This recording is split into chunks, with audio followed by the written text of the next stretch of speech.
എല്ലാ മാന്യ പ്രേക്ഷകർക്കും മലയാളം സ്റ്റോറിയിലേക്ക് സ്വാഗതം. ഈ കഥ കേൾക്കുമ്പോൾ ദൃശ്യങ്ങൾ നിങ്ങളുടെ മനസ്സിലേക്ക് കടന്നുവരുന്നത് സങ്കല്പിക്കുക. ശാന്തമായി കണ്ണുകളടച്ച് ശ്രദ്ധിക്കുക. അറേബ്യയുടെ വിജനമായ മരുഭൂമി. സമയം പാതിരാത്രിയോടടുക്കുന്നു. ആകാശത്ത് നക്ഷത്രങ്ങൾ ചിതറിക്കിടപ്പുണ്ടെങ്കിലും താഴെ പരന്നുകിടക്കുന്ന മണൽക്കാട്ടിൽ കൂരിരുട്ടാണ്. കാട്ടിന് ഒരു മൂളലുണ്ട്. ഏതോ പഴയ ശാപത്തിൻ്റെ കഥ പറയുന്നത് പോലെ ഒരു വന്യമായ മൂളൽ. ആ കാറ്റിൽ മണൽത്തരികൾ പറന്നു നടക്കുന്നു. ദൂരെ മരുഭൂമിയുടെ നടുവിൽ തലയുയർത്തി നിൽക്കുന്ന വിചിത്രമായൊരു പാറക്കെട്ടിന് മുന്നിൽ രണ്ട് രൂപങ്ങൾ നിൽക്കുന്നു. ഒന്ന് മെലിഞ്ഞുണങ്ങിയ എന്നാൽ കണ്ണുകളിൽ തീയുള്ള ചെറുപ്പക്കാരൻ അലാവുദ്ദീൻ. മറ്റേത് കറുത്ത വസ്ത്രങ്ങളാൽ ഉടൽ മൂടിയ, മുഖത്ത് ക്രൂരതയുടെ നിഴൽ വീണ മന്ത്രവാദി. അലാവുദ്ദീൻ. മന്ത്രവാദിയുടെ ശബ്ദം പാമ്പുകൾ ഇഴയുന്നതുപോലെ പരുക്കനായിരുന്നു. മുന്നിലുള്ളത് സാധാരണ ഗുഹയല്ല, മരണത്തിൻ്റെ ഗുഹയാണ്. നിനക്കു മാത്രമേ ഇതിനുള്ളിൽ കടക്കാൻ കഴിയൂ. ഓർക്കുക, സ്വർണമോ രത്നങ്ങളോ ഒന്നും തൊടരുത്. ആ പഴയ എണ്ണവിളക്ക് മാത്രം, അതുമാത്രം എനിക്ക് കൊണ്ടുവരിക. അലാവുദ്ദീൻ ഒന്ന് വിറച്ചു. അവൻ്റെ മുന്നിലുള്ള പാറക്കെട്ട് മെല്ലെ പിളരുകയാണ്. അതൊരു ഗുഹാമുഖമായി മാറി. ഒരു സിംഹത്തിൻ്റെ വായു പോലെ തുറന്നു കിടക്കുന്ന ആ ഗുഹയിൽ നിന്ന് ചീഞ്ഞളിഞ്ഞ വായു പുറത്തേക്ക് വമിച്ചു. ഉള്ളിൽ നിന്ന് ഒരശരീരി മുഴങ്ങി. യോഗ്യനായവനു മാത്രം പ്രവേശനം. അലാവുദ്ദീൻ ശ്വാസമടക്കി പിടിച്ചു. മന്ത്രവാദിയുടെ ഭീഷണിപ്പെടുത്തുന്ന നോട്ടം അവനെ മുന്നോട്ട് തള്ളി. അവൻ ഗുഹയിലേക്ക് കാലെടുത്തു വെച്ചു. ഓരോ ചുവടിലും മരണം പതിയിരിക്കുന്നതുപോലെ. ഉള്ളിൽ അത്ഭുതങ്ങളുടെ ലോകമായിരുന്നു. മല പോലെ കൂട്ടിയിട്ടിരിക്കുന്ന സ്വർണ്ണ നാണയങ്ങൾ, കണ്ണു മഞ്ഞളിപ്പിക്കുന്ന വജ്രങ്ങൾ, മുത്തുകൾ. അലാവുദ്ദീൻ്റെ കണ്ണുകൾ വിടർന്നു. ദാരിദ്ര്യത്തിൽ വളർന്ന അവന് ഒരൊറ്റ നാണയം മതിയായിരുന്നു ജീവിതം മാറ്റിമറിക്കാൻ. പക്ഷേ മന്ത്രവാദിയുടെ താക്കീത് അവൻ്റെ കാതുകളിൽ മുഴങ്ങി. ഒന്നും തൊടരുത്. അവൻ മുന്നോട്ട് നടന്നു. ഗുഹയുടെ അങ്ങേയറ്റത്ത് ഒരു ചെറിയ കൽത്തറയിൽ തുരുമ്പിച്ച പഴയൊരു വിളക്കിരിക്കുന്നു. കാണാൻ യാതൊരു ഭംഗിയുമില്ലാത്ത ഒന്ന്. ഇതിനാണോ ഇത്രയും റിസ്ക് എടുത്തത്? അവൻ സംശയത്തോടെ ആ വിളക്കിലേക്ക് കൈനീട്ടി. വിറയ്ക്കുന്ന കൈകളാൽ അവൻ എടുത്തു. പെട്ടെന്ന് ഗുഹ പ്രകമ്പനം കൊണ്ടു. ചതി! അലാവുദ്ദീൻ അലറി. അവൻ തിരിഞ്ഞോടാൻ ശ്രമിച്ചു. പക്ഷേ ഗുഹാമുഖം അടയുകയായിരുന്നു. പുറത്ത് മന്ത്രവാദിയുടെ ക്രൂരമായ ചിരി മുഴങ്ങി. വിളക്കെനിക്ക് കിട്ടിയില്ലെങ്കിൽ നീയും ആ വിളക്കും അവിടെ കിടന്ന് നശിക്കട്ടെ. ഭൂമി കുലുങ്ങി. പാറക്കല്ലുകൾ ഇടിഞ്ഞു വീഴാൻ തുടങ്ങി. അലാവുദ്ദീൻ കയ്യിലുണ്ടായിരുന്ന വിളക്കുമായി ഒരു മൂലയിലേക്കൊതുങ്ങി. ചുറ്റും ഇരുട്ടുമാത്രം. ശ്വാസം കിട്ടാതെ അവൻ പിടഞ്ഞു. നിരാശയുടെ ആ നിമിഷത്തിൽ അറിയാതെ അവൻ്റെ കൈകൾ ആ പഴയ വിളക്കിൽ അമർന്നുരസി. പെട്ടെന്ന് ഒരു വലിയ ചീറ്റലോടെ വിളക്കിൽ നിന്ന് കട്ടിയുള്ള പുകച്ചുരുളുകൾ ഉയർന്നു. ഗുഹയിലെ ഇരുട്ടിനെ വകഞ്ഞുമാറ്റി ആ പുക ഒരു ഭീമാകാരമായ രൂപമായി മാറി. നീലനിറം, പർവ്വതത്തോളം വലിപ്പം, ഇടിമുഴക്കം പോലുള്ള ചിരി. ഹ ഹ ഹ! ഒടുവിൽ സ്വാതന്ത്ര്യം. 10,000 വർഷത്തെ കഴുത്തുവേദനയ്ക്ക് ആശ്വാസമായി. ആ രൂപം അലാവുദ്ദീനെ നോക്കി കണ്ണിറുക്കി. ഹലോ ബോസ്, ഞാൻ ഈ വിളക്കിലെ ജീനി. അങ്ങേക്ക് 3 വരങ്ങൾ ചോദിക്കാം. എന്തും. കൊലപാതകം, പ്രണയം, മരിച്ചവരെ ഉയർപ്പിക്കൽ. ഇത് 3 ഒഴിച്ച് ബാക്കി എന്തും ചോദിച്ചോ. അലാവുദ്ദീൻ അമ്പരന്നുപോയി. ഭയം മാറി അവിടെ കൗതുകം നിറഞ്ഞു. എന്നെ ഇവിടെ നിന്ന് പുറത്തെത്തിക്കാമോ? അതാണോ ഇത്ര വലിയ കാര്യം? പിടിച്ചോ. ജീനി കൈകൾ കൊട്ടി. നിമിഷനേരം കൊണ്ട് അവർ ഗുഹയ്ക്ക് പുറത്തെത്തി. മരുഭൂമിയിലെ തണുത്ത കാറ്റ് അലാവുദ്ദീന്റെ മുഖത്തടിച്ചു. പക്ഷേ ആശ്വാസം അധികം നേരം നീണ്ടുനിന്നില്ല. ദൂരെ നഗരത്തിലെ കൊട്ടാരത്തിനു മുകളിൽ കറുത്ത മേഘങ്ങൾ ഉരുണ്ടുകൂടുന്നത് അവൻ കണ്ടു. അയ്യോ, ആ മന്ത്രവാദി! അലാവുദ്ദീൻ വിളിച്ചു പറഞ്ഞു. അവൻ കൊട്ടാരത്തിലേക്ക് പോയിട്ടുണ്ടാകും. രാജകുമാരി അപകടത്തിലാണ്. ജീനി ഗൗരവത്തിലായി. ആ മന്ത്രവാദി നിസ്സാരക്കാരനല്ല യജമാനനെ. അവന്റെ കയ്യിൽ ഇരുണ്ട മാന്ത്രിക വിദ്യയുണ്ട്. നമുക്ക് വേഗം പോകണം. അലാവുദ്ദീൻ ചുറ്റും നോക്കി. മണലിൽ പാതി മൂടിക്കിടക്കുന്ന ഒരു പഴയ പരവതാനി അവൻ കണ്ടു. ഗുഹയിൽ നിന്ന് തെറിച്ചു വീണതാകണം. അത് വെറുതെ കിടക്കുകയല്ല, വായുവിൽ തങ്ങി നിൽക്കുകയാണ്. പറക്കും പായ. അലാവുദ്ദീനും ജീനിയും ആ പായലേക്ക് ചാടിക്കയറി. കാറ്റിനേക്കാൾ വേഗത്തിൽ അത് ആകാശത്തേക്ക് കുതിച്ചു. താഴെ മരുഭൂമി പിന്നിലേക്ക് പാഞ്ഞു. അലാവുദ്ദീന്റെ മുടിയിഴകൾ കാറ്റിൽ പറന്നു. ദൂരെ കൊട്ടാരം അടുത്തു വരുന്നു. അവിടെ മന്ത്രവാദി തന്റെ മാന്ത്രിക വടിയുയർത്തി നിൽക്കുകയാണ്. കൊട്ടാരത്തിലെ കാവൽക്കാർ മരവിച്ചു പോയിരിക്കുന്നു. രാജകുമാരിയെ അവനൊരു മാന്ത്രിക വലയത്തിനുള്ളിൽ തടവിലാക്കിയിരിക്കുന്നു. ആരും വരരുത്, ഈ രാജ്യമിനി എന്റേതാണ്. മന്ത്രവാദി അലറി. അവന്റെ വടിയിൽ നിന്ന് പച്ച നിറത്തിലുള്ള തീഗോളങ്ങൾ അലാവുദ്ദീന് നേരെ പാഞ്ഞുവന്നു. സൂക്ഷിക്കൂ! ജീനി മുന്നിലേക്ക് ചാടി. ആ തീഗോളങ്ങളെ ജീനി വായുവിൽ വെച്ച് തന്നെ പിടിച്ചെടുത്ത് മിഠായികളാക്കി മാറ്റി താഴേക്കെറിഞ്ഞു. തണുപ്പിക്കൂ ചങ്ങാതി, ജീനി വിളിച്ചു പറഞ്ഞു. പക്ഷേ മന്ത്രവാദി വിട്ടുകൊടുത്തില്ല. അവൻ ആകാശത്തേക്ക് കൈകൾ ഉയർത്തി. കരുത്ത പുക കൊണ്ട് അവനൊരു ഭീമൻ സർപ്പത്തെ സൃഷ്ടിച്ചു.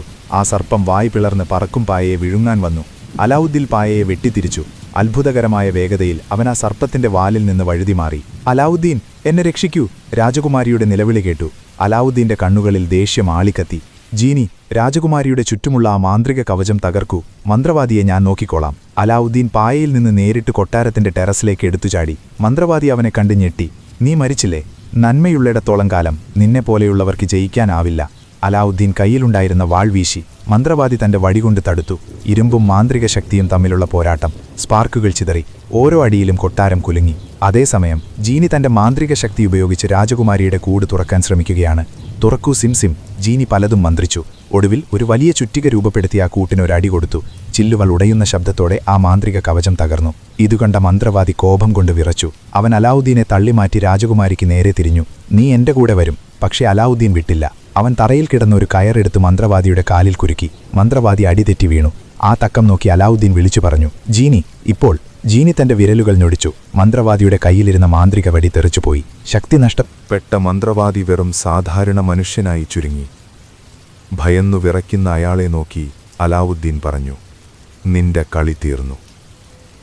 കാവൽക്കാരോടിയെത്തി മന്ത്രവാദിയെ പിടികൂടി. രാജകുമാരി ഓടിവന്ന് അലാവുദ്ദീനെ കെട്ടിപ്പിടിച്ചു. നീ വന്നില്ലായിരുന്നെങ്കിൽ. അവളുടെ കണ്ണുകളിൽ നന്ദിയും സ്നേഹവും നിറഞ്ഞിരുന്നു. ജീനി അവരുടെ അടുത്തുവന്ന് ഒരു വലിയ പുഞ്ചിരിയോടെ നിന്നു. അപ്പോൾ എങ്ങനെയുണ്ട്? ക്ലൈമാക്സ് കലക്കിയില്ലേ? അലാവുദ്ദീൻ ചേച്ചു. നന്ദി ജീനി, നീയാണ് യഥാർത്ഥ ഹീറോ. അല്ല, ജീനി അലാവുദ്ദീന്റെ തോളിൽ തട്ടി. ധൈര്യമാണ് യഥാർത്ഥ മാന്ത്രിക വിദ്യ. അത് നിന്റെ ഉള്ളിലുണ്ടായിരുന്നു. അവർ മൂവരും കൊട്ടാരത്തിന്റെ മുകളിൽ നിന്ന് താഴേക്ക് നോക്കി. അഗ്രബയിലെ ജനങ്ങൾ ആഹ്ലാദിക്കുകയാണ്. സൂര്യൻ ഉദിച്ചുയരുന്നു. മരുഭൂമിയിലെ മണൽത്തരികൾ സ്വർണം പോലെ തിളങ്ങി. ഒരു പുതിയ പ്രഭാതം. സാഹസികത അവസാനിച്ചിട്ടില്ല, അത് തുടങ്ങുന്നതേയുള്ളൂ എന്ന് ഓർമ്മിപ്പിച്ചുകൊണ്ട് പറക്കും പായ ആകാശത്ത് വട്ടമിട്ടു പറന്നു. രാജകുമാരിയും അലാവുദ്ദീനും ജീനിയും ആ പുതിയ വെളിച്ചത്തിലേക്ക് നോക്കി നിന്നു. പക്ഷേ ആ വെളിച്ചത്തിനധികം ആയുസ്സുണ്ടായിരുന്നില്ല. മരുഭൂമിയുടെ അങ്ങേ തലക്കൽ നിന്നും വീശിയടിച്ച കാറ്റിന് പെട്ടെന്നൊരു മാറ്റം സംഭവിച്ചു. അതുവരെ കുളിർമ നൽകിയിരുന്ന ഇളങ്കാറ്റ് നിമിഷനേരം കൊണ്ട് ചുട്ടുപഴുത്ത മണൽക്കാറ്റായി മാറി. ആകാശത്തിന്റെ നീലനിറം കറുത്ത മേഘങ്ങളാൽ മൂടപ്പെട്ടു. സൂര്യപ്രകാശം മങ്ങി. പകൽ പെട്ടെന്ന് രാത്രിയായതുപോലെ അഗ്രബ ഇരുട്ടിലായി. ഇതെന്താ? കാലാവസ്ഥാ നിരീക്ഷണ കേന്ദ്രത്തിൽ നിന്നുള്ള അറിയിപ്പിൽ ഇതില്ലായിരുന്നല്ലോ. ജീനി തമാശ രൂപേണ പറഞ്ഞെങ്കിലും അവന്റെ മുഖത്ത് ആശങ്ക നിഴലിച്ചു.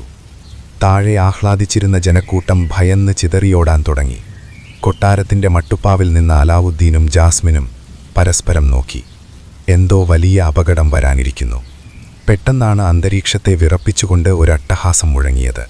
അത് കാറ്റിനേക്കാൾ ഉച്ചത്തിൽ, ഇടിമുഴക്കത്തേക്കാൾ ഭീകരമായി ആകാശത്ത് പ്രതിധ്വനിച്ചു. വിളക്ക്! എനിക്ക് വേണം ആ വിളക്ക്! ആ ശബ്ദം കേട്ടതും അലാവുദ്ദീന്റെ രക്തം മരവിച്ചുപോയി. മന്ത്രവാദി! അവൻ മരിച്ചിട്ടില്ല. മരുഭൂമിയിലെ മണൽത്തരികൾ വായുവിൽ ഒന്നുചേർന്ന് ഒരു ഭീമാകാരമായ പാമ്പിന്റെ രൂപം കൈക്കൊണ്ടു. അത് കൊട്ടാരത്തിന് നേരെ പാഞ്ഞുവന്നു. ജീനി, എന്തെങ്കിലും ചെയ്യൂ! അലാവുദ്ദീൻ അലറി. ജീനി തന്റെ വിരലുകൾ ഞൊടിച്ചു. പക്ഷേ പതിവ് പോലെ നീലപ്പുകയോ അത്ഭുതങ്ങളോ പുറത്തു വന്നില്ല. പകരം അവന്റെ കൈകളിൽ നിന്ന് ചെറിയൊരു തീപ്പൊരി മാത്രം വീണു. എന്റെ ശക്തി, എന്തോ ഒന്നെന്റെ ശക്തിയെ തടയുന്നുണ്ട് അലാവുദ്ദീൻ. ഇത് സാധാരണ മന്ത്രവാദമല്ല, കറുത്ത മായാജാലമാണ്, ജീനി ഞെട്ടലോടെ വിളിച്ചു പറഞ്ഞു. മണൽപ്പാമ്പ് കൊട്ടാരത്തിന്റെ ഗോപുരങ്ങളെ തകർത്തെറിഞ്ഞുകൊണ്ട് അവർക്ക് നേരെ ആഞ്ഞുകുത്തി. പറക്കും പായ നിമിഷനേരം കൊണ്ട് അലാവുദ്ദീനെയും ജാസ്മിനെയും വരിഞ്ഞുമുറുക്കി വായുവിലേക്കുയർന്നു. തൊട്ടുതാഴെ അവർ നിന്നിരുന്ന സ്ഥലം ആ മണൽ രൂപം തകർത്തുകളഞ്ഞു. നമ്മൾ എങ്ങോട്ടാണ് പോകുന്നത്? കാറ്റിന്റെ ഇരമ്പലിനിടയിലൂടെ ജാസ്മിൻ ചോദിച്ചു. ഗുഹയിലേക്ക്. എല്ലാത്തിൻ്റെയും തുടക്കം അവിടെയായിരുന്നു, അവസാനവും അവിടെ തന്നെയായിരിക്കണം, അലാവുദ്ദീൻ വിളിച്ചു പറഞ്ഞു. പായ മിന്നൽ വേഗത്തിൽ മരുഭൂമി ലക്ഷ്യമാക്കി കുതിച്ചു. എന്നാൽ മന്ത്രവാദിയുടെ നിഴൽ അവരെ വിടാതെ പിന്തുടർന്നു. ആകാശത്ത് കറുത്ത പക്ഷികളെപ്പോലെ ആയിരക്കണക്കിന് നിഴൽ രൂപങ്ങൾ അവർക്ക് പിന്നാലെ പാഞ്ഞുവന്നു. പെട്ടെന്നാണ് പായയ്ക്ക് നിയന്ത്രണം നഷ്ടപ്പെട്ടത്. അദൃശ്യമായ ഏതോ ശക്തി അതിനെ താഴേക്ക് വലിച്ചു. പിടിച്ചു നിൽക്കൂ! ജീനി പായയുടെ അറ്റത്ത് തൂങ്ങിക്കിടന്ന് വിളിച്ചു. അവർ മരുഭൂമിയുടെ നടുവിലുള്ള വിജനമായ താഴ്വരയിലേക്ക് വട്ടം കറങ്ങി വീണു. മണലിലേക്ക് വീണ അലാവുദ്ദീൻ വേഗത്തിൽ എഴുന്നേറ്റു. ജാസ്മിനെ സുരക്ഷിതമായി പിടിച്ചെഴുന്നേൽപ്പിച്ചു. പക്ഷേ ചുറ്റും നോക്കിയപ്പോൾ അവർ കണ്ട കാഴ്ച ഭയപ്പെടുത്തുന്നതായിരുന്നു. മണൽക്കുന്നുകൾക്ക് മുകളിൽ കറുത്ത അങ്കി ധരിച്ച മന്ത്രവാദി തന്റെ കയ്യിലെ മന്ത്രദണ്ഡ് ഉയർത്തിപ്പിടിച്ചു നിൽക്കുന്നു. അവന്റെ കണ്ണുകൾ കനൽ പോലെ ജ്വലിച്ചു. നിനക്ക് ഓടിപ്പോകാൻ കഴിയില്ല, തെരുവുബാല, മന്ത്രവാദി പരിഹസിച്ചു. അവൻ ദണ്ഡ് മണ്ണിലടിച്ചു. മണൽത്തിട്ടകൾ പിളർന്നു. അതിൽ നിന്നും അസ്ഥികൂടങ്ങൾ വാളുകളുമായി ഉയർന്നു വന്നു. അവ അലാവുദ്ദീന് ചുറ്റും വളഞ്ഞു. അലാവുദ്ദീൻ തന്റെ അരയിലുണ്ടായിരുന്ന വാളൂരി, ജീനി, ജാസ്മിനെ സംരക്ഷിക്കൂ, അവൻ ആജ്ഞാപിച്ചു. ജീനി തന്റെ പരിമിതമായ ശക്തി ഉപയോഗിച്ച് ജാസ്മിന് ചുറ്റും ഒരു സുരക്ഷാ കവചം തീർത്തു. അലാവുദ്ദീൻ മുന്നോട്ട് കുതിച്ചു. അസ്ഥികൂടങ്ങളുമായുള്ള പോരാട്ടം തുടങ്ങി. വാളുകൾ കൂട്ടിമുട്ടുന്ന ശബ്ദം താഴ്വര മുഴങ്ങി.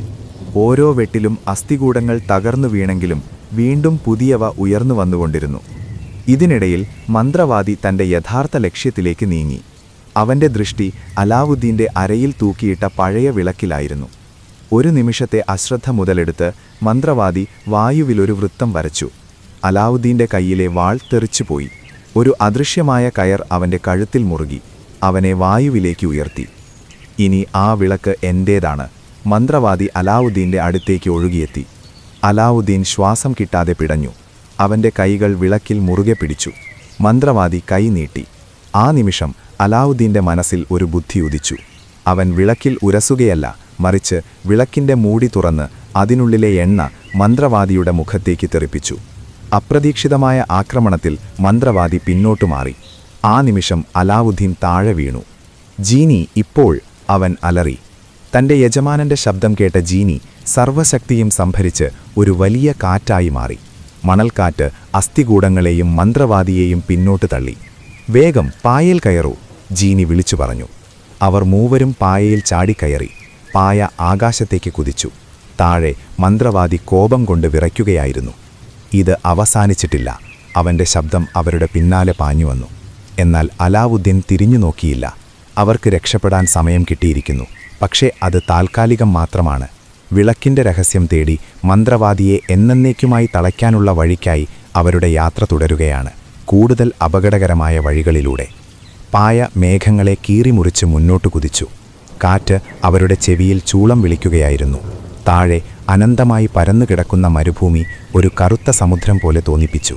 നിലാവ് പോലും ഭയന്നു പിന്മാറിയ അമാവാസ്യരാത്രി. അലാവുദ്ദീൻ വിളക്കിനെ തന്റെ നെഞ്ചോട് ചേർത്തു പിടിച്ചു. അവന്റെ ഹൃദയമിടിപ്പ് പായയുടെ വേഗതയേക്കാൾ കൂടുതലായിരുന്നു. അരികിലിരുന്ന രാജകുമാരിയുടെ കണ്ണുകളിൽ ഭയമുണ്ടായിരുന്നെങ്കിലും അവൾ അലാവുദ്ദീന്റെ കയ്യിൽ മുറുകെ പിടിച്ചിരുന്നു. നമ്മൾ എങ്ങോട്ടാണ് പോകുന്നത്? കാറ്റിന്റെ ഇരമ്പലിനിടയിലൂടെ രാജകുമാരി ഉച്ചത്തിൽ ചോദിച്ചു.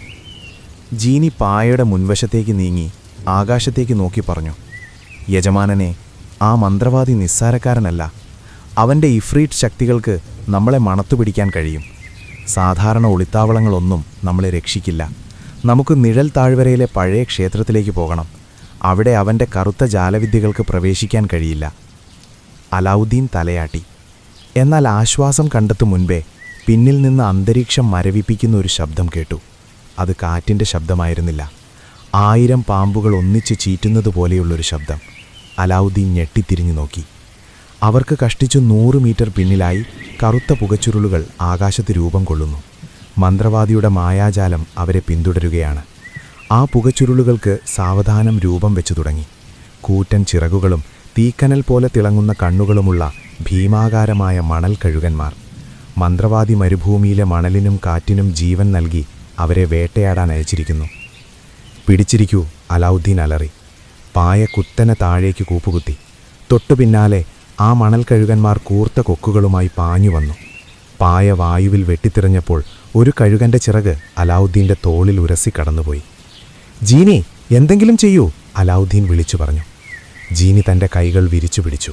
ഇതാ പിടിച്ചോ, അവൻ വിരലുകൾ ഞൊടിച്ചു. ആകാശത്തു നിന്ന് നീല നിറത്തിലുള്ള മിന്നൽ പിണരുകൾ പാഞ്ഞു വന്നു. അവ മണൽ കഴുകന്മാരെ തച്ചു തകർത്തു. മണൽത്തരികൾ മഴ പോലെ താഴേക്ക് ചിതറി. പക്ഷെ ചിതറിയ മണൽത്തരികൾ വീണ്ടും ഒന്നിച്ചു ചേർന്ന് പുതിയ രൂപങ്ങൾ കൈക്കൊള്ളുകയായിരുന്നു. ഇത്തവണ അവ കൂടുതൽ വലുതും കൂടുതൽ ക്രൂരവുമായിരുന്നു.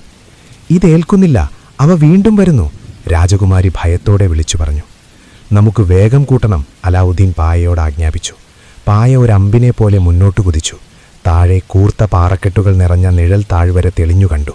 മലയിടുക്കുകൾക്കിടയിലൂടെയുള്ള യാത്ര അപകടകരമാണ്. പക്ഷേ ആകാശത്തെ തുറന്ന രുദ്ധത്തേക്കാൾ ഭേദം അതാണ്. പായ പാറയിടുക്കുകളിലേക്ക് ഊളിയിട്ടു. ഇരുവശത്തും ഉയർന്നു നിൽക്കുന്ന കരിമ്പാറകൾ.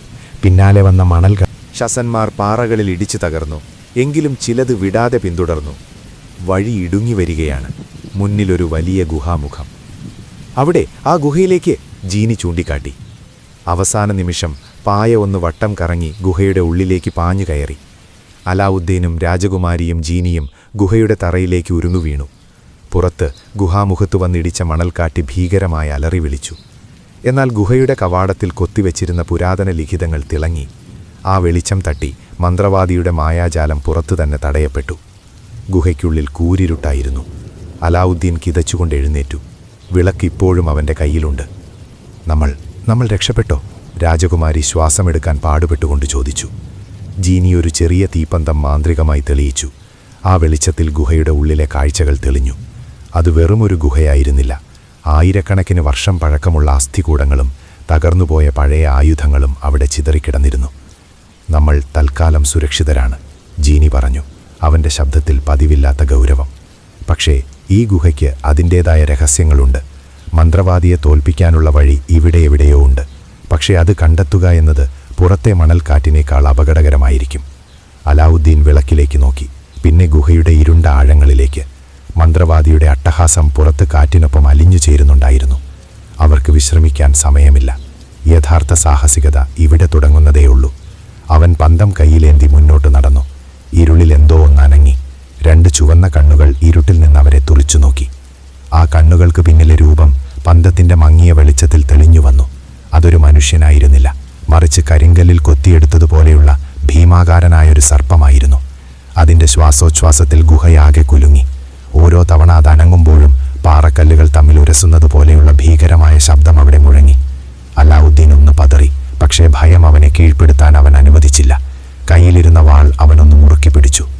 പെട്ടെന്നാണ് ആ സർപ്പം പിളർന്ന് അവന് നേരെ പാഞ്ഞെടുത്തത്. മാറി നിൽക്കൂ! അലാവുദ്ദീൻ അലറി വിളിച്ചുകൊണ്ട് തറയിലേക്ക് വീണു. സർപ്പത്തിൻ്റെ കൂറ്റൻ തല അവൻ നിന്നിരുന്ന സ്ഥലത്തെ പാറയിൽ ഇടിച്ചു തകർത്തു. പൊടിപടലങ്ങൾക്കിടയിലൂടെ അവൻ കണ്ടു, ഗുഹയുടെ ഒരു മൂലയിൽ ചുരുട്ടിവെച്ചിരുന്ന ഒരു പഴയ പരവതാനി വിറയ്ക്കുന്നു. കാറ്റില്ലാത്ത ഗുഹയിൽ അതെങ്ങനെ അനങ്ങുന്നു? സംശയിക്കാൻ സമയമില്ലായിരുന്നു. സർപ്പം വീണ്ടും തിരിഞ്ഞു. അതിൻ്റെ കണ്ണുകളിലെ ചുവന്ന വെളിച്ചം അലാവുദ്ദീൻ്റെ മുഖത്ത് പതിച്ചു. അലാവുദ്ദീൻ ആ പരവതാനിയുടെ അടുത്തേക്ക് ഓടി. അത്ഭുതമെന്ന് പറയട്ടെ, ആ പരവതാനി അവനെ കാത്തു നിൽക്കുകയാണെന്ന പോലെ തറയിൽ നിന്നുയർന്നു. അതൊരു സാധാരണ പായായിരുന്നില്ല, പറക്കും പരവതാനിയായിരുന്നു. നിമിഷനേരം കൊണ്ട് അലാവുദ്ദീൻ അതിൽ ചാടിക്കയറി. മന്ത്രവാദിയുടെ ശാപം പോലെ പിന്നാലെ പാഞ്ഞെത്തിയ കരിങ്കൽ സർപ്പത്തെ വെട്ടിച്ച് ആ മാന്ത്രിക പരവതാനി ഗുഹയുടെ മച്ചിലേക്ക് കുതിച്ചു. പക്ഷേ ഗുഹയുടെ കവാടം അടഞ്ഞുകൊണ്ടിരിക്കുകയായിരുന്നു. പുറത്ത് മന്ത്രവാദി തൻ്റെ കറുത്ത വടി മണ്ണിൽ ആഞ്ഞടിച്ച് മന്ത്രങ്ങൾ ഉരുവിടുകയാണ്. ഗുഹ തകർന്ന് അലാവുദ്ദീനെ ഉള്ളിൽ സമാധിയാക്കുകയാണ് അയാളുടെ ലക്ഷ്യം. വഴി അടയുന്നു എന്ന് കണ്ടപ്പോൾ അലാവുദ്ദീൻ തൻ്റെ അരയിൽ തിരുകിയ ആ പഴയ വിളക്കെടുത്ത് നോക്കി. ഇതിലാണോ ശക്തിയിരിക്കുന്നത്? നിരാശയും ആകാംക്ഷയും കൊണ്ട് അവൻ ആ വിളക്കിൽ കൈയമർത്തി ഒന്നുരച്ചു. പെട്ടെന്ന് ഗുഹയുടെ ഇരുട്ടിനെ കീറി മുറിച്ചുകൊണ്ട് നീല നിറത്തിലുള്ള ഒരു പുകച്ചുരുൾ വിളക്കിൽ നിന്ന് പുറത്തേക്ക് ചീറ്റി. അത് വലുതായി ഗുഹയുടെ മച്ചോളം ഉയർന്നു. ഇടിമുഴക്കം പോലൊരു ചിരി അവിടെ മുഴങ്ങി. പുക മാറിയപ്പോൾ മുന്നിൽ നിൽക്കുന്നത് ആജാനുബാഹുവായ നീല നിറമുള്ള ഒരു ഭീമൻ രൂപം. ഒടുവിൽ പുറത്തിറങ്ങി. കഴുത്തു വേദനിച്ചിട്ട് വയ്യായിരുന്നു. ആ രൂപം സ്വന്തം തല തിരുമ്പിക്കൊണ്ട് പറഞ്ഞു. പിന്നെ അലാവുദ്ദീനെ നോക്കി കണ്ണിറുക്കി. ഹലോ ബോസ്, ഞാൻ നിങ്ങളുടെ വിശ്വസ്തനായ ജീനി. 3 ആഗ്രഹങ്ങൾ. നിയമങ്ങൾ ലളിതം. കൊലപാതകം പറ്റില്ല, പ്രണയിപ്പിക്കാൻ പറ്റില്ല, മരിച്ചവരെ ഉയർപ്പിക്കാൻ പറ്റില്ല. ബാക്കി എന്തും ചോദിച്ചോളൂ. അലാവുദ്ദീൻ അമ്പരന്നുപോയി. മുന്നിൽ വായ പിളർന്നു വരുന്ന കരിങ്കൽ സർപ്പവും തകരുന്ന ഗുഹയും സംസാരിക്കുന്ന ഭൂതവും. ജീനി, ഞങ്ങളെ ഇവിടുന്ന് രക്ഷിക്കൂ. അതാണ് എൻ്റെ ആദ്യത്തെ ആഗ്രഹം, അലാവുദ്ദീൻ വിളിച്ചു പറഞ്ഞു. അതൊരാഗ്രഹമാ? നോ, അതോ അത്യാവശ്യമോ? ശരി, പിടിച്ചോ. ജീനി ഒരു വിരൽ ഞൊടിച്ചു. നിമിഷനേരം കൊണ്ട് ഗുഹയുടെ മുകൾ ഭാഗം തകർത്ത് പറക്കും പരവതാനി ആകാശത്തേക്ക് കുതിച്ചു. താഴെ മണൽക്കാറ്റിനിടയിൽ നിൽക്കുന്ന മന്ത്രവാദിയുടെ രൂപം ഒരു ചെറിയ പൊട്ടുപോലെയായി. അവർ മേഘങ്ങൾക്ക് മുകളിലെത്തി. അലാവുദ്ദീൻ താഴേക്ക് നോക്കി. അറേബ്യയുടെ മണൽപ്പരപ്പ് നിലാവിൽ വെട്ടിത്തിളങ്ങുന്നു. ദൂരെ രാജകൊട്ടാരത്തിൻ്റെ ഗോപുരങ്ങൾ കാണാം. നമ്മൾ രക്ഷപ്പെട്ടു, അലാവുദ്ദീൻ ആശ്വാസത്തോടെ നെടുവീർപ്പിട്ടു. പക്ഷേ താഴെ മരുഭൂമിയിൽ മന്ത്രവാദി തൻ്റെ വടി ആകാശത്തേക്ക് നീട്ടിപ്പിടിച്ച് നിൽക്കുകയായിരുന്നു. അവൻ്റെ കണ്ണുകളിൽ കോപം ജ്വലിച്ചു. നീ രക്ഷപ്പെട്ടെന്ന് കരുതേണ്ട ചെറുക്ക, അവൻ പല്ലിറുമ്മി. എൻ്റെ കയ്യിൽ നിന്ന് വഴുതിപ്പോകാൻ നിനക്ക് കഴിയില്ല. അവൻ തൻ്റെ കറുത്ത വടിയിൽ നിന്ന് ഒരു നിഴൽ രൂപത്തെ ആവാഹിച്ചു. കാക്കയുടെ രൂപമുള്ള, എന്നാൽ മനുഷ്യനേക്കാൾ വലിയ ഒരു ഇരുണ്ട നിഴൽ ആകാശത്തേക്ക് ഉയർന്നു. പോകൂ, ആ വിളക്കെനിക്ക് വേണം. അവനെ കൊന്നാലും വേണ്ടില്ല, വിളക്ക് തിരികെ കൊണ്ടുവരൂ, മന്ത്രവാദി ആജ്ഞാപിച്ചു. ആകാശത്ത് പറക്കും പരവതാനിയിൽ അലാവുദ്ദീനും ജീനിയും അറേബ്യയുടെ സൗന്ദര്യം ആസ്വദിക്കുകയായിരുന്നു. രാജകുമാരിയെക്കുറിച്ചുള്ള ചിന്തകൾ അലാവുദ്ദീൻ്റെ മനസ്സിൽ നിറഞ്ഞു. ജീനി, എനിക്ക് രാജകുമാരിയെ കാണണം. പക്ഷേ ഞാനൊരു സാധാരണക്കാരനാണ്. അവൾ എന്നെ ശ്രദ്ധിക്കുമോ? ജീനി ചിരിച്ചുകൊണ്ട് അലാവുദ്ദീന്റെ തോളിൽ തട്ടി. മോനെ, വേഷം മാറിയാൽ ആരും ശ്രദ്ധിക്കും, പക്ഷെ മനസ്സ്, അതാണ് പ്രധാനം. എങ്കിലും നിനക്ക് രാജകുമാരനാകണമെങ്കിൽ. അവരുടെ സംസാരം മുറിഞ്ഞു. പിന്നിൽ നിന്ന് ചിറകടിയുടെ ശബ്ദം, ഒരു ശീൽക്കാരം. അലാവുദ്ദീൻ തിരിഞ്ഞു നോക്കി. ഇരുട്ടിൽ നിന്ന് പാഞ്ഞുവരുന്ന ആ കറുത്ത നിഴൽ രൂപം. അതിന്റെ കണ്ണുകൾ തീക്കനൽ പോലെ ജ്വലിക്കുന്നുണ്ടായിരുന്നു. സൂക്ഷിക്കൂ, ജീനി അലറി. ആ നിഴൽ പക്ഷി പരവതാനിയിൽ വന്നിടിച്ചു. അലാവുദ്ദീൻ പിടിവിട്ട് താഴേക്ക് വഴുതി. ആയിരക്കണക്കിനടി താഴെ മരണത്തിന്റെ മണൽപ്പരപ്പ് അവനെ കാത്തിരിക്കുന്നുണ്ടായിരുന്നു. കാറ്റവന്റെ ചെവിയിൽ ഇരമ്പി. കയ്യിൽ മുറുകെ പിടിച്ചിരുന്ന വിളക്ക് വഴുതിപ്പോകുമോ? മന്ത്രവാദിയുടെ ചിരി കാറ്റിൽ കേൾക്കുന്നതുപോലെ അവന് തോന്നി. ആകാശത്തിന്റെ ശൂന്യതയിൽ വീഴുന്നതിനിടയിലും അലാവുദ്ദീൻ പരവതാനിയെ ലക്ഷ്യമാക്കി കൈനീട്ടി. ജീനി അവനെ പിടിക്കാൻ ഡൈവ് ചെയ്തു. പക്ഷേ ആ നിഴൽ.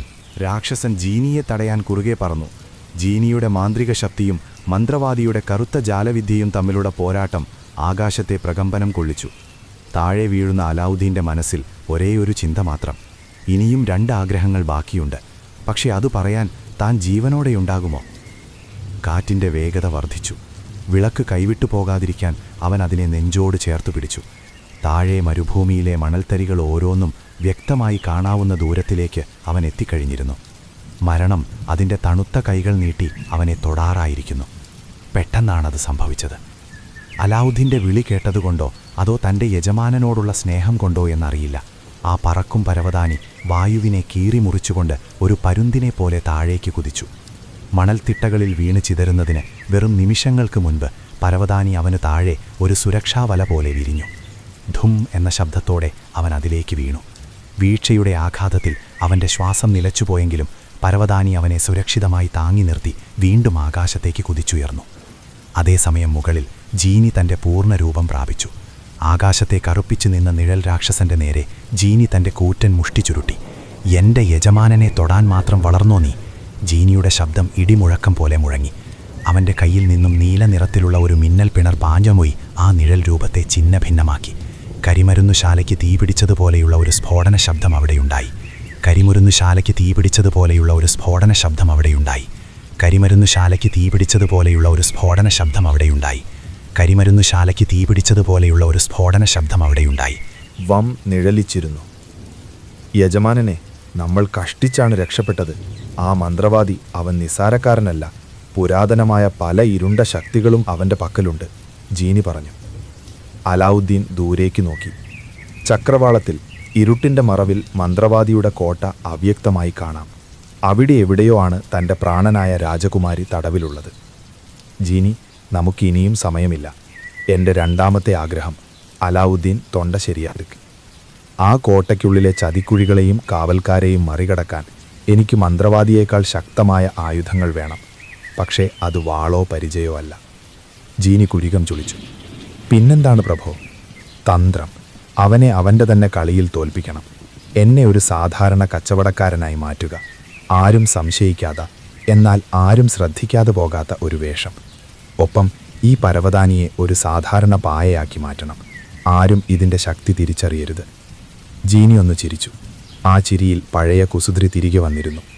ബുദ്ധിമാനായ തീരുമാനം. നേരിട്ടുള്ള യുദ്ധത്തേക്കാൾ നല്ലത് ഉള്ളിൽ കടന്നുള്ള ആക്രമണമാണ്. അബ്രകടാബ്ര. ജീനി വിരലുകൾ ഞൊടിച്ചു. നിമിഷനേരം കൊണ്ട് അലാവുദ്ദീൻ്റെ രാജകീയ വസ്ത്രങ്ങൾ മാറി പൊടി പിടിച്ചതെങ്കിലും മാന്യമായ ഒരു സഞ്ചാരിയുടെ വേഷം അവനിൽ പ്രത്യക്ഷപ്പെട്ടു. പരവതാനി അതിൻ്റെ തിളക്കം മങ്ങിച്ച് പഴകിയ ഒരു പായ പോലെയായി മാറി. ഇനി നമുക്ക് പോകാം, അലാവുദ്ദീൻ പറഞ്ഞു. രാജകുമാരി കാത്തിരിക്കുന്നു. രാത്രിയുടെ നിശബ്ദതയെ ഭേദിച്ചുകൊണ്ട് അവർ ആ കോട്ട ലക്ഷ്യമാക്കി നീങ്ങി. പക്ഷേ അവർ അറിയുന്നുണ്ടായിരുന്നില്ല, മന്ത്രവാദി തൻ്റെ സ്ഫടികഗോളത്തിലൂടെ എല്ലാം കാണുന്നുണ്ടായിരുന്നുവെന്ന്. കോട്ടയുടെ ഇരുണ്ട ഇടനാഴികളിൽ ചുവരുകളിൽ പന്തങ്ങൾ ആളിക്കത്തി. മന്ത്രവാദി തൻ്റെ വിശ്വസ്തരായ രാക്ഷസീയ ഭടന്മാരോട് ആജ്ഞാപിച്ചു. അവൻ വരുന്നുണ്ട്. വാതിലുകൾ തുറന്നിടുക. ഇര തന്നെ വലയിലേക്ക് വരികയാണ്. ഇത്തവണ അവന് രക്ഷപ്പെടാൻ ഒരു ജീനിക്കും സാധിക്കില്ല. കോട്ടയുടെ കവാടം ഭീമാകാരമായ ഒരു വായ് പോലെ തുറന്നു കിടന്നു. അലാവുദ്ദീൻ പായയിൽ നിന്നിറങ്ങി നടന്നു. ഓരോ ചുവട് വയ്ക്കുമ്പോഴും മണലിൽ പുതഞ്ഞുപോയ അസ്ഥികൂടങ്ങളുടെ ഞെരുക്കങ്ങൾ കേൾക്കാം. കാറ്റിൽ ഒരു വിലാപം പോലെ രാജകുമാരിയുടെ പേര് കേൾക്കുന്നതുപോലെ അവന് തോന്നി. ഉള്ളിലെ ഭയം പുറത്തു കാണിക്കാതെ വിളക്കൊരി പിച്ചുവെച്ച ഭാണ്ഡക്കെട്ടുമായി അവൻ ആ ഇരുണ്ട കവാടത്തിലേക്ക് പ്രവേശിച്ചു. പെട്ടെന്ന് പിന്നിലെ വാതിൽ വലിയ ശബ്ദത്തോടെ അടഞ്ഞു. ചുറ്റും കൂരിരുട്ട്. എവിടെ നിന്നോ ചില രൂപങ്ങൾ അവനെ വളഞ്ഞു. അവരുടെ കണ്ണുകൾ ഇരുട്ടിൽ തിളങ്ങുന്നുണ്ടായിരുന്നു. അലാവുദ്ദീൻ പതുക്കെ ഭാണ്ഡക്കെട്ടിൽ കൈയിട്ടു. വിളക്കിലല്ല, മറിച്ച് അവൻ നേരത്തെ കരുതിവെച്ച ഒരു പിടി മണലിൽ. ആരാണവിടെ? അവൻ ഉറക്കെ ചോദിച്ചു, ശബ്ദത്തിൽ വിറയൽ വരാതിരിക്കാൻ ശ്രദ്ധിച്ചുകൊണ്ട്. ഇരുട്ടിൽ നിന്ന് ഒരു ചിരി ഉയർന്നു. അത് മന്ത്രവാദിയായിരുന്നില്ല, അതിലും ഭയാനകമായ മറ്റെന്തുവായിരുന്നു. സ്വാഗതം അലാവുദ്ദീൻ, നിന്റെ വരവും കാത്ത് ഞങ്ങൾക്ക് വിശക്കുന്നു. അലാവുദ്ദീൻ പിന്മാറാൻ നോക്കി, പക്ഷേ വഴി അടഞ്ഞിരുന്നു. ജീനിയെ വിളിക്കാൻ സമയമില്ല. തൻ്റെ ബുദ്ധി മാത്രമാണിപ്പോൾ ഏക ആശ്രയം. അവൻ ആ മണൽത്തരികൾ കൈപ്പത്തിയിൽ മുറുക്കി പിടിച്ചു. എന്തും നേരിടാൻ തയ്യാറായി അവൻ നിന്നു. നിഴലുകൾക്കിടയിൽ നിന്ന് ആ രൂപം മെല്ലെ വെളിച്ചത്തേക്ക് വന്നു. മനുഷ്യൻ്റേതല്ല, മറിച്ച് അഴുകിയ മാംസവും എല്ലുകളും ചേർന്ന് പാതി മനുഷ്യനും പാതി മൃഗവുമായ ഒരു വികൃത രൂപം. ഗുഹയുടെ കാവൽക്കാരായ നിഴൽ പിശാചുകളായിരുന്നു അത്. അതിൻ്റെ കണ്ണുകളിൽ കൊടും വിശപ്പ് ജ്വലിച്ചു നിന്നിരുന്നു. അലാവുദ്ദീൻ്റെ ഹൃദയം പടപടായിടിക്കാൻ തുടങ്ങി. എങ്കിലും അവൻ ഒരടി പോലും പിന്നോട്ട് വച്ചില്ല. ആ ജീവി അവനു നേരെ കുതിച്ചതും അലാവുദ്ദീൻ തൻ്റെ കയ്യിലുള്ള മണൽത്തരികൾ ആ രൂപത്തിൻ്റെ മുഖത്തേക്ക് ആഞ്ഞുവെറിഞ്ഞു. അത് സാധാരണ മണലായിരുന്നില്ല. ഗുഹയുടെ തറയിൽ ചിതറിക്കിടന്നിരുന്ന ഉരസുമ്പോൾ തീപ്പൊരിയുണ്ടാകുന്ന ഗന്ധകത്തിൻ്റെ അംശമുള്ള പാറപ്പൊടിയായിരുന്നു അത്. തൊട്ടടുത്തുണ്ടായിരുന്ന പന്തത്തിലെ തീനാളത്തിലേക്ക് ആ പൊടി വീണതും കണ്ണിമ ചിമ്മുന്ന വേഗത്തിൽ ഗുഹയ്ക്കുള്ളിൽ ഒരു വലിയ സ്ഫോടനമുണ്ടായി. കണ്ണിഞ്ചിപ്പിക്കുന്ന വെളിച്ചവും പുകയും നിറഞ്ഞു. ആ വികൃത ജീവി വേദനയോടെ അലറി വിളിച്ചു. അതിൻ്റെ കാഴ്ച മങ്ങി. ആ തക്കം നോക്കി അലാവുദ്ദീൻ മുന്നോട്ട് കുതിച്ചു. അവൻ ഓടുകയായിരുന്നു, കാലുകൾക്കാവുന്നത്ര വേഗത്തിൽ. പക്ഷേ ഗുഹയുടെ തറ വിറയ്ക്കാൻ തുടങ്ങിയിരുന്നു. മന്ത്രവാദിയുടെ കറുത്ത ജാലവിദ്യ ഈ ഗുഹയെ തന്നെ വിഴുങ്ങാൻ പോവുകയാണ്. വലിയ പാറക്കല്ലുകൾ മേൽക്കൂരയിൽ നിന്ന് അടർന്നു വീഴാൻ തുടങ്ങി.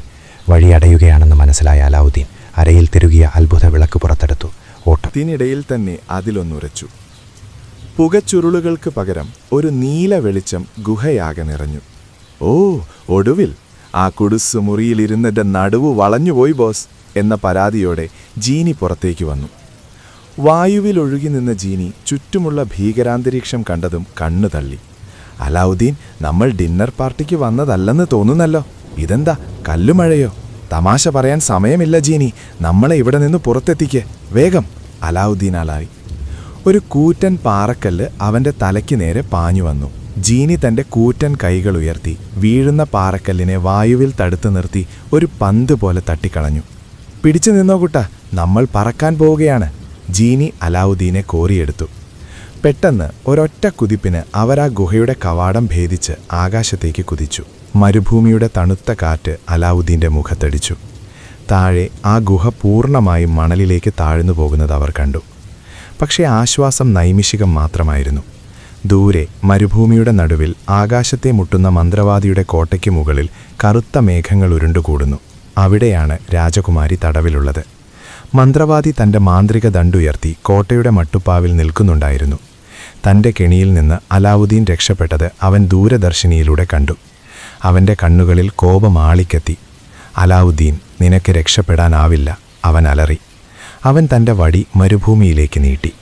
താഴെയുള്ള മണൽത്തരികൾ ഇളകിമറിഞ്ഞു. അവ കൂടിച്ചേർന്ന് ആകാശത്തോളം വലിപ്പമുള്ള ഒരു ഭീമൻ മണൽപ്പാമ്പായി മാറി വായ് പിളർന്നുകൊണ്ട് അലാവുദ്ദീന് നേരെ പാഞ്ഞുവന്നു. ജീനി, താഴെ നോക്ക്, അലാവുദ്ദീൻ വിളിച്ചു പറഞ്ഞു. അയ്യോ, മണൽപ്പാമ്പ്, എനിക്ക് പാമ്പുകളെ പേടിയാണെന്ന് നിനക്കറിയില്ലേ ബോസ്? ജീനി നാടകീയമായി ഭയന്നുകൊണ്ട് പറഞ്ഞു. എങ്കിലും അവൻ്റെ വിരലുകൾ ഞൊടിച്ചു. പെട്ടെന്ന് അലാവുദ്ദീൻ്റെ പറക്കും പായ വായുവിൽ പ്രത്യക്ഷപ്പെട്ടു. നീ ഇതിൽ കയറിക്കോ, ആ മണൽ കൂമ്പാരത്തെ ഞാൻ നോക്കിക്കോളാം, ജീനി പറഞ്ഞു.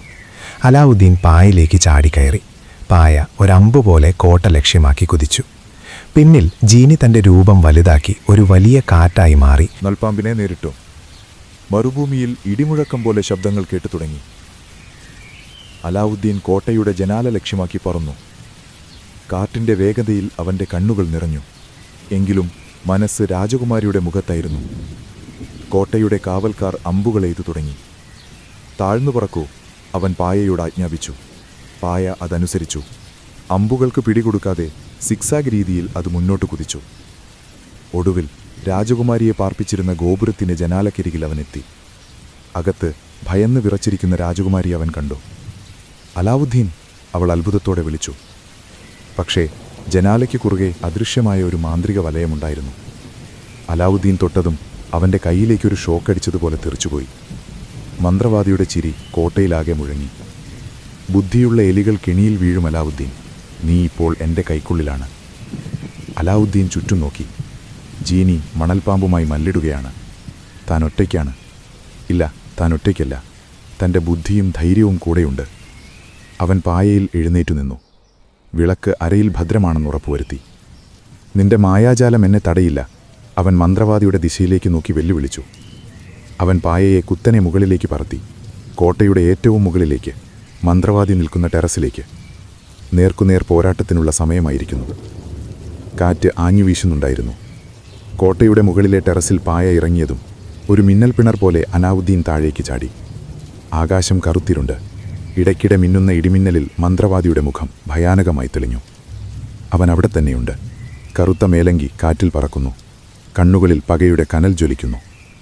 വിഡ്ഢിയായ ബാല, മന്ത്രവാദിയുടെ ശബ്ദം ഇടിമുഴക്കം പോലെ ആ അന്തരീക്ഷത്തിൽ മുഴങ്ങി. മരണം തേടി നീ ഇങ്ങോട്ട് തന്നെ വന്നുവല്ലേ? അലാവുദ്ദീൻ മറുപടി പറഞ്ഞില്ല. അവൻ്റെ കൈകൾ അരയിലെ വിളക്കിൽ മുറുകി. താഴെ നിന്നും ജീനിയുടെയും മണൽപ്പാമ്പിൻ്റെയും പോരാട്ടത്തിൻ്റെ ശബ്ദം കേൾക്കാം. താനിവിടെ ഒറ്റയ്ക്കാണ്. പക്ഷേ ഭയം അവനെ തളർത്തിയില്ല. മന്ത്രവാദി തൻ്റെ കയ്യിലുണ്ടായിരുന്ന വടി ആകാശത്തേക്ക് ഉയർത്തി. പെട്ടെന്ന് അന്തരീക്ഷത്തിലെ കറുത്ത പുകച്ചുരുളുകൾ ഒന്നിച്ചു ചേർന്ന കൂറ്റൻ വാളുകളായി മാറി. നിന്റെ ഈ പറക്കും പായയോ ആ തുരുമ്പിച്ച വിളക്കോ നിന്നെ രക്ഷിക്കില്ല, അയാൾ അട്ടഹസിച്ചു. ആ വാളുകൾ അലാവുദ്ദീന് നേരെ പാഞ്ഞെടുത്തു. അവൻ പെട്ടെന്ന് നിലത്തേക്ക് കുനിഞ്ഞു. ഷൂ ഷൂ എന്ന ശബ്ദത്തോടെ അവ അവൻ്റെ തലയ്ക്ക് മുകളിലൂടെ പാഞ്ഞുപോയി പിന്നിലെ കൽക്കെട്ടിൽ ഇടിച്ചു തകർന്നു. കല്ലുകൾ പൊടിഞ്ഞു തെറിച്ചു. അലാവുദ്ദീൻ ഉരുണ്ടുമാറി ഒരു തൂണിൻ്റെ മറവിലേക്ക് നീങ്ങി. ഒളിച്ചിരുന്നിട്ട് കാര്യമില്ല അലാവുദ്ദീൻ, മന്ത്രവാദി അലറി. അയാൾ വടി തറയിൽ ആഞ്ഞടിച്ചു. തറയിൽ നിന്ന് വിള്ളലുകൾ അലാവുദ്ദീന് നേരെ ഓടിയെടുത്തു. ആ വിള്ളലുകളിൽ നിന്ന് പച്ച നിറത്തിലുള്ള തീജ്വാലകൾ ഉയർന്നു. അലാവുദ്ദീൻ തൂണിൻ്റെ മറവിൽ നിന്ന് പുറത്തേക്ക് ചാടി. പായ അവൻ്റെ മനസ്സ് വായിച്ചതുപോലെ പാഞ്ഞു വന്ന് അവനെ താങ്ങി. അവൻ വായുവിലൂടെ തെന്നി നീങ്ങി മന്ത്രവാദിയുടെ തൊട്ടു മുന്നിലെത്തി. അരയിൽ നിന്ന് തൻ്റെ ചെറിയ കഠാര വലിച്ചൂരി അവൻ മന്ത്രവാദിയുടെ കയ്യിലെ വടി ലക്ഷ്യമാക്കി വീശി. പക്ഷേ മന്ത്രവാദി അത് പ്രതീക്ഷിച്ചിരുന്നു. ഒരു അദൃശ്യ കവചം പോലെ എന്തോ ഒന്ന് അലാവുദ്ദീനെ തടുത്തു നിർത്തി. വായുവിൽ തന്നെ അവൻ മരവിച്ചു പോയതുപോലെയായി. നിനക്കെൻ്റെ ശക്തിയെക്കുറിച്ച് ഒരു ധാരണയുമില്ല, മന്ത്രവാദി പുച്ഛത്തോടെ ചിരിച്ചു. അവൻ തൻ്റെ കൈവിരലുകൾ ചലിപ്പിച്ചു. അലാവുദ്ദീനെ താങ്ങിയിരുന്ന പായയുടെ നിയന്ത്രണം നഷ്ടപ്പെട്ടു. അത് വട്ടം കറങ്ങാൻ തുടങ്ങി. അലാവുദ്ദീൻ പായയിൽ നിന്ന് തെറിച്ച് ടെറസിൻ്റെ വക്കിലേക്ക് വീണു. താഴെ അഗാധമായ കൊക്കയാണ്. കാറ്റവനെ താഴേക്ക് തള്ളിയിടാൻ ശ്രമിച്ചുകൊണ്ടിരുന്നു. അവൻ കഷ്ടിച്ചു വക്കിൽ പിടിച്ചു തൂങ്ങി. വിരലുകൾ വഴുതുന്നു. മന്ത്രവാദി സാവധാനം നടന്ന് അവൻ്റെ അടുത്തേക്ക് വന്നു.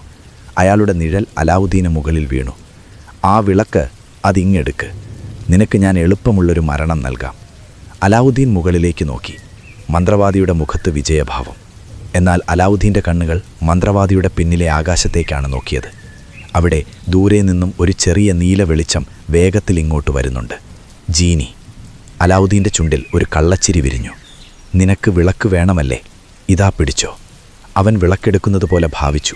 പക്ഷേ പകരം തൻ്റെ പോക്കറ്റിലുണ്ടായിരുന്ന ഒരു പിടി മണൽ വാരി മന്ത്രവാദിയുടെ മുഖത്തേക്ക് എറിഞ്ഞു. ആ, എൻ്റെ കണ്ണുകൾ! മന്ത്രവാദി അലറി വിളിച്ചുകൊണ്ട് പിന്നോട്ട് വേയിച്ചുപോയി. ആ നിമിഷം മുതലെടുത്ത് അലാവുദ്ദീൻ മുകളിലേക്ക് വലിഞ്ഞു കയറി. പക്ഷേ മന്ത്രവാദി വിട്ടുകൊടുക്കാൻ തയ്യാറല്ലായിരുന്നു. കണ്ണുകൾ തിരുമിക്കൊണ്ട് അയാൾ വന്യമായി വടി വീശി. ആ അടി കൊള്ളാതിരിക്കാൻ അലാവുദ്ദീൻ ഒഴിഞ്ഞു മാറിയെങ്കിലും വടി അവൻ്റെ അരയിലെ വിളക്കിൽ തട്ടി.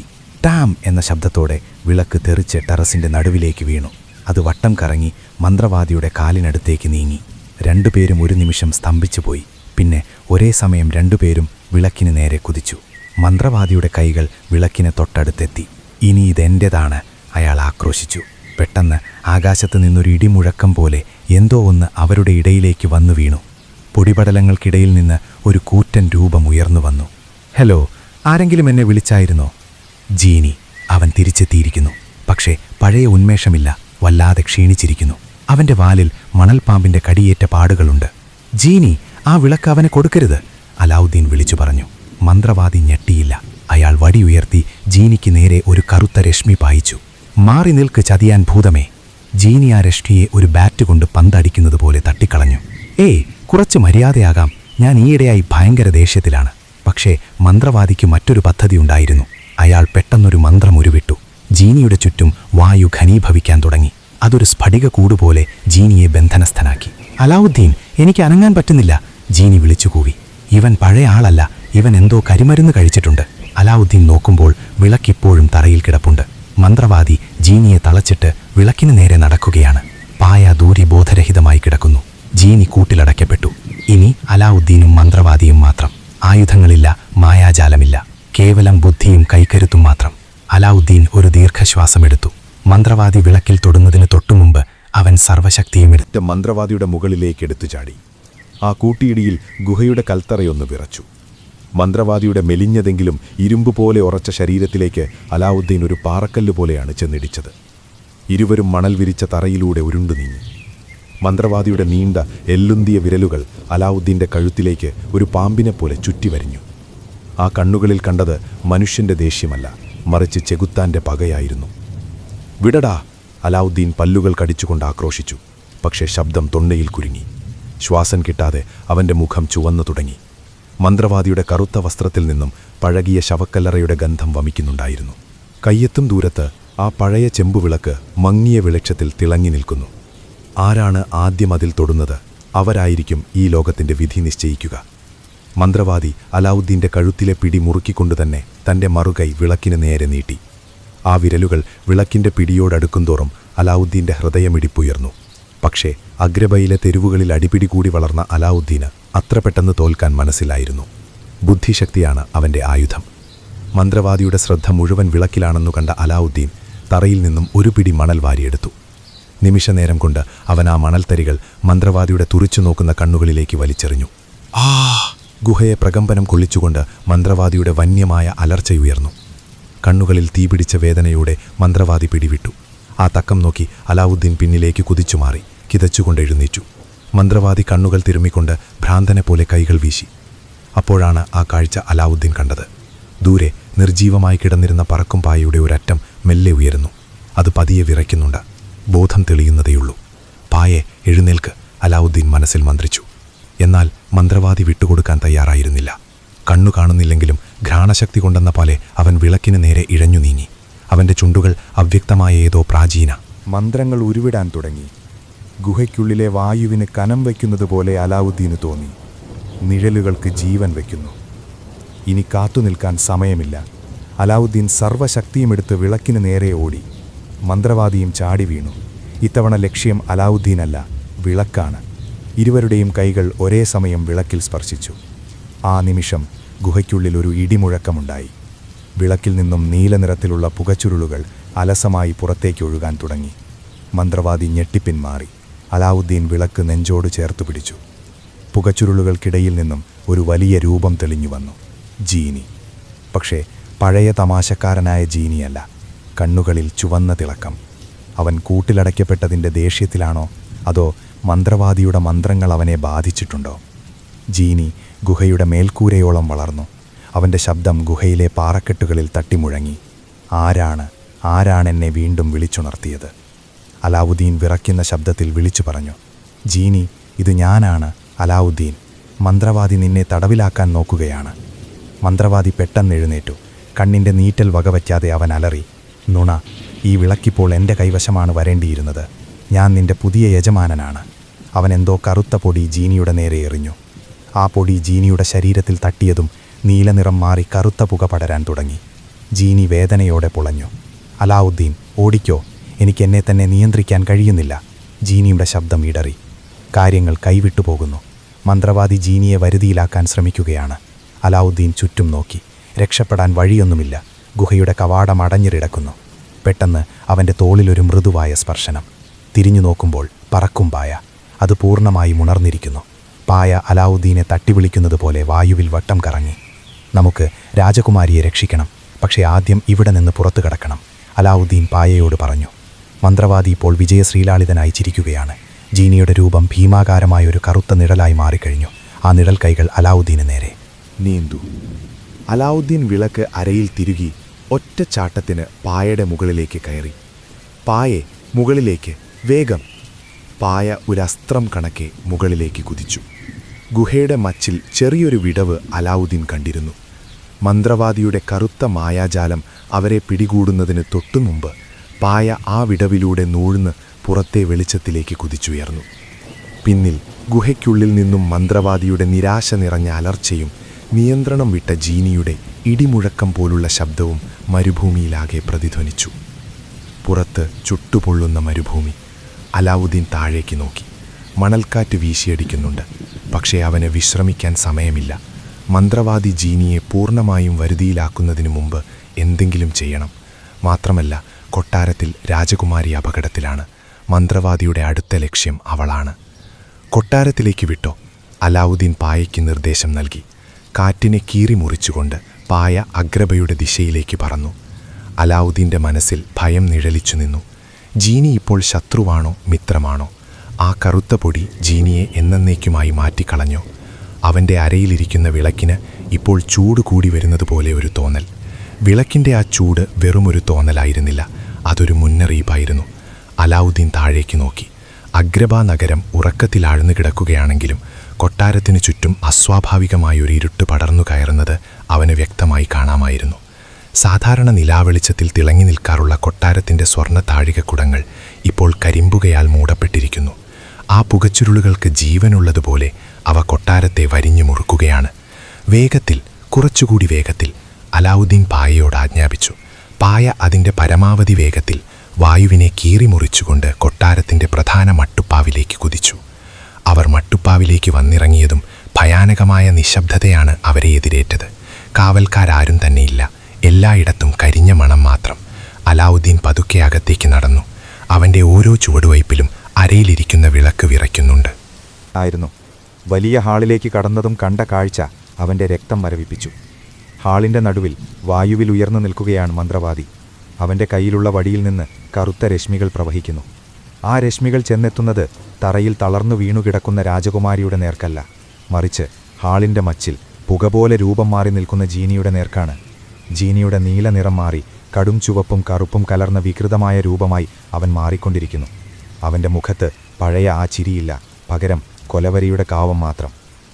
നീ വൈകിപ്പോയി എലിയെ. മന്ത്രവാദി തിരിഞ്ഞു നോക്കാതെ തന്നെ അലാവുദ്ദീൻ്റെ സാന്നിധ്യം തിരിച്ചറിഞ്ഞു. അവൻ്റെ ശബ്ദം ആ ഹാളിലാകെ മുഴങ്ങി. നിന്റെ പ്രിയപ്പെട്ട ജീനി ഇപ്പോൾ എൻ്റെ അടിമയാണ്. ഈ ലോകം മുഴുവൻ എൻ്റെ കാൽ കീഴിലാക്കാൻ പോകുന്ന ശക്തി. ജീനി, ഇത് ഞാനാണ് അലാവുദ്ദീൻ. അവൻ്റെ വാക്ക് കേൾക്കരുത്, അലാവുദ്ദീൻ വിളിച്ചു പറഞ്ഞു. ജീനി ഒന്ന് പിടഞ്ഞു. ആ ചുവന്ന കണ്ണുകൾ അലാവുദ്ദീന് നേരെ തിരിഞ്ഞു. ഒരു നിമിഷം പഴയ സൗഹൃദത്തിൻ്റെ ഒരു മിന്നലാട്ടം ആ കണ്ണുകളിൽ കണ്ടുവോ? പക്ഷേ മന്ത്രവാദി തൻ്റെ വടി നിലത്തടിച്ചു. അതോടെ ജീനി വേദന കൊണ്ട് അലറി വിളിച്ചു. ആ ശബ്ദം കൊട്ടാരത്തിൻ്റെ ചുവരുകളെ വിറപ്പിച്ചു. അവനെ തീർത്തു കളയൂ, മന്ത്രവാദി ആജ്ഞാപിച്ചു. ജീനി കൈ ഉയർത്തി. അവൻ്റെ കയ്യിൽ നിന്ന് ഒരു തീഗോളം അലാവുദ്ദീന് നേരെ പാഞ്ഞു വന്നു. മാറിക്കോ, അലാവുദ്ദീൻ അലറി. നിമിഷനേരം കൊണ്ട് പറക്കുമ്പായ അലാവുദ്ദീനെ വലിച്ചു മാറ്റിയതുകൊണ്ട് മാത്രം അവൻ രക്ഷപ്പെട്ടു. തീഗോളം പിന്നിലെ തൂണിൽ തട്ടി അത് തകർത്തു തരിപ്പണമാക്കി. ഇനിയും വൈകിയാൽ ജീനിയെ എന്നേക്കുമായി നഷ്ടപ്പെടും. അലാവുദ്ദീൻ പായയോട് ആംഗ്യം കാണിച്ചു. പായ ഒരു അമ്പുപോലെ മന്ത്രവാദിയുടെ നേരെ പാഞ്ഞു. എന്നാൽ മന്ത്രവാദി ഒരു കറുത്ത പുകമര സൃഷ്ടിച്ച് അതിനെ തടുത്തു. അലാവുദ്ദീൻ തറയിലൂടെ ഓടി രാജകുമാരിയുടെ അടുത്തേക്ക് നീങ്ങി. യാസ്മിൻ, എഴുന്നേൽക്കൂ, അവൻ അവളെ കുലുക്കി വിളിച്ചു. രാജകുമാരി പാതിബോധത്തിൽ കണ്ണു തുറന്നു. അവളുടെ ചുറ്റും ഒരു അദൃശ്യമതിൽ മന്ത്രവാദി തീർത്തിരുന്നു. അലാവുദ്ദീൻ, ആ വടിയിലാണ് അവൻ്റെ ശക്തി, യാസ്മിൻ വിറയ്ക്കുന്ന ശബ്ദത്തിൽ പറഞ്ഞു. ശരിയാണ്, ആ വടിയിലെ കറുത്ത രത്നമാണ് ജീനിയെ നിയന്ത്രിക്കുന്നത്. അലാവുദ്ദീൻ തിരിഞ്ഞു നോക്കുമ്പോൾ കണ്ടത് ഭയാനകമായ കാഴ്ചയാണ്. ജീനി തൻ്റെ ഭീമാകാരമായ രൂപം പൂണ്ട് കൊട്ടാരത്തിൻ്റെ മേൽക്കൂര തകർക്കാൻ തയ്യാറെടുക്കുന്നു. മന്ത്രവാദി വിജയശ്രീലാളിതനായി ചിരിക്കുന്നു. ഹേയ് കിഴവാ, അലാവുദ്ദീൻ വിളിച്ചു. അവൻ തൻ്റെ അരയിലുണ്ടായിരുന്ന ചെറിയൊരു കഠാര പുറത്തെടുത്തു. നിനക്ക് ജീനിയെ കിട്ടിയിട്ടുണ്ടാകാം, പക്ഷെ വിളക്ക് ഇപ്പോഴും എൻ്റെ കയ്യിലാണ്. മന്ത്രവാദിയുടെ ശ്രദ്ധ പാളിയ ആ നിമിഷം അലാവുദ്ദീൻ കഠാര വായുവിലേക്ക് എറിഞ്ഞു. അത് മന്ത്രവാദിയുടെ നേർക്കല്ല, മറിച്ച് മുകളിൽ തൂങ്ങിക്കിടന്നിരുന്ന വലിയൊരു അലങ്കാര വിളക്കിൻ്റെ ചങ്ങലയിലേക്കാണ് പോയത്. ചങ്ങല മുറിഞ്ഞു. കൂറ്റൻ വിളക്ക് മന്ത്രവാദിയുടെ തലയ്ക്ക് മുകളിലേക്ക് പതിച്ചു. അവൻ ഞെട്ടിമാറാൻ ശ്രമിച്ചെങ്കിലും ആ ഇടിയിൽ അവൻ്റെ കയ്യിലെ വടി തെറിച്ചുപോയി. വടി തറയിൽ വീണ് കറുത്ത രത്നം പൊട്ടിത്തെറിച്ചു. ഉടനെ ജീനിയുടെ ശരീരത്തിൽ നിന്ന് കറുത്ത പുക പുറത്തേക്ക് ഒഴുകിപ്പോകാൻ തുടങ്ങി. അവൻ വേദനയോടെ താഴേക്ക് പതിച്ചു. അലാവുദ്ദീൻ. ജീനിയുടെ ശബ്ദം ക്ഷീണിതമായിരുന്നു, എങ്കിലും അതിൽ പഴയ സ്നേഹം തിരിച്ചു വന്നിരുന്നു. മന്ത്രവാദി ദേഷ്യം കൊണ്ട് വിറച്ചു. അവൻ തൻ്റെ മാന്ത്രിക ശക്തി ഉപയോഗിച്ച് തറയിലെ കല്ലുകൾ ഇളക്കി അലാവുദ്ദീനെ നേരെ എറിഞ്ഞു. എന്നാൽ ഇത്തവണ അലാവുദ്ദീൻ ഒറ്റയ്ക്കല്ലായിരുന്നു. പറക്കുമ്പായ മന്ത്രവാദിയുടെ കാലിൽ ചുറ്റി അവനെ വലിച്ചു താഴെയിട്ടു. ജീനി, രാജകുമാരിയെ രക്ഷിക്കൂ, നമുക്കിവിടുന്ന് പോകണം, അലാവുദ്ദീൻ വിളിച്ചു പറഞ്ഞു. ബോധം വീണ്ടെടുത്ത് ജീനി വിരലുകൾ ഞൊടിച്ചു. നിമിഷനേരം കൊണ്ട് രാജകുമാരിക്ക് ചുറ്റുമുള്ള തടവറ തകർന്നു. അലാവുദ്ദീൻ അവളെ വാരിയെടുത്ത് പായയിലേക്ക് ചാടിക്കയറി. മന്ത്രവാദി വീണ്ടും എഴുന്നേൽക്കാൻ ശ്രമിക്കുന്നതിനിടയിൽ ജീനി പായയുടെ പിന്നാലെ ഒരു വലിയ ചുഴലിക്കാറ്റായി മാറി അവരെ പുറത്തേക്ക് നയിച്ചു. കൊട്ടാരത്തിന് പുറത്തെത്തിയപ്പോൾ തണുത്ത കാറ്റവരുടെ മുഖത്തടിച്ചു. താഴെ അഗ്രബാ നഗരം ഇപ്പോഴും ശാന്തമായി ഉറങ്ങുന്നു. പക്ഷേ കൊട്ടാരത്തിനുള്ളിലെ ആ ഭീകരൻ തോറ്റു പിന്മാറാൻ തയ്യാറല്ലെന്നവർക്കറിയാമായിരുന്നു. ദൂരെ ആകാശത്തിൽ മിന്നലുകൾ പിണയുന്നുണ്ടായിരുന്നു. അലാവുദ്ദീൻ യാസ്മിനെ ചേർത്തു പിടിച്ചു. പായ മേഘങ്ങൾക്കിടയിലൂടെ സുരക്ഷിതമായ ഒരിടം തേടി പറന്നു. ജീനി തൻ്റെ ചെറിയ രൂപത്തിലേക്ക് മാറി അലാവുദ്ദീൻ്റെ തോളിലിരുന്നു. നന്ദി കൂട്ട, ഞാൻ കരുതി എല്ലാം കഴിഞ്ഞെന്ന് ജീനി കിതച്ചുകൊണ്ട് പറഞ്ഞു. ഇനിയും അവസാനിച്ചിട്ടില്ല ജീനി, അലാവുദ്ദീൻ താഴേക്ക് നോക്കി പറഞ്ഞു. ഇതൊരു തുടക്കം മാത്രമാണ്. അവൻ തിരികെ വരും. അപ്പോൾ നമ്മൾ ഇതിലും ശക്തരായിരിക്കണം. ആകാശത്തിലെ നക്ഷത്രങ്ങൾ അവർക്ക് വഴികാട്ടി. സാഹസികതയുടെയും പോരാക്കത്തിൻ്റെയും പുതിയ അധ്യായങ്ങൾ ഇനിയും വരാനിരിക്കുന്നതേയുള്ളൂ എന്ന തിരിച്ചറിവോടെ അവർ ഇരുളിലേക്ക് പരന്നകന്നു. പുതിയൊരു വീഡിയോയുമായി വീണ്ടും കാണുന്നതുവരെ ഗുഡ് ബൈ.